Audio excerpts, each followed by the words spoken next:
आज पाप मोचनी एकादशी है। वैसे तो साल में 24 एकादशी होती हैं। अधिक मास होने के कारण 2 एकादशी और बढ़ जाती हैं, जिसके कारण इनकी संख्या 26 हो जाती है। इसमें से एक पाप मोचनी एकादशी का विशेष महत्व होता है। पाप मोचनी एकादशी आज है और आज कई महिलाओं ने व्रत रखे हैं। पाप मोचनी एकादशी चैत्र मास के कृष्ण पक्ष में और खरमास जब लगता है तब आती है। साल भर में लोगों से जो भी जाने अनजाने में पाप हो जाते हैं, इस दिन व्रत रखने से सारे पापों का विनाश हो जाता है। एमटीएच कंपाउंड स्थित दुर्गा माता मंदिर के पंडित रामनारायण त्रिपाठी ने बताया कि इस दिन चावल नहीं ग्रहण करना चाहिए और अन्न भी नहीं लेना चाहिए। यदि किसी से व्रत ना हो तो फरियार कर ले या फल खा ले। उन्होंने कहा कि इस दिन चावल खाने से महादोष लगता है। उनका कहना है कि इस दिन भगवान ने पाप को वरदान दिया कि एकादशी के दिन तुम चावल में निवास करोगे, इसलिए इस दिन पाप से बचने के लिए किसी को भी चावल ग्रहण नहीं करना चाहिए। सुबह उठकर भगवान के सामने व्रत का संकल्प लेना चाहिए, हमारे सारे पापों का विनाश हो जाए, इसलिए हम ये व्रत कर रहे हैं। उनका कहना है कि कोई महिला विशेष दिनों में हो तो उन्हें भगवान को स्पर्श नहीं करना है और पूजन नहीं करना चाहिए, लेकिन ब्राह्मण के मुख से कथा को श्रवण और व्रत किया जा सकता है। सूतक में भी यही नियम लागू होते हैं। पाप मोचनी एकादशी बोला जाता है। ये एकादशी जैसे साल में 24 एकादशी होती हैं और कभी कभी जब तीसरे साल में अधिक मास होता है तो 2 एकादशी और बढ़ जाती हैं तो 26 हो जाती हैं।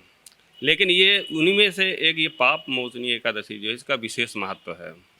ये हमेशा चैत्र मास के कृष्ण पक्ष में और खर मास जब लगता है तब आती है। इसका विशेष महत्व, कोई कितना भी जैसे साल में जाने अनजाने में पाप हो जाते हैं तो इसका सच्चे मन से व्रत रखने से सारे पापों का विनाश हो जाता है।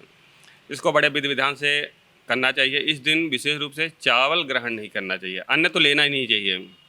किसी से व्रत सहन नहीं होता है तो फरियाली कर लें, फल खा लें 2 बार 3 बार 4 बार, जिनको सन नहीं होता वैसे तो 1 बार ही फरियाली करना चाहिए। हो सके तो निराहार होकर के करना चाहिए।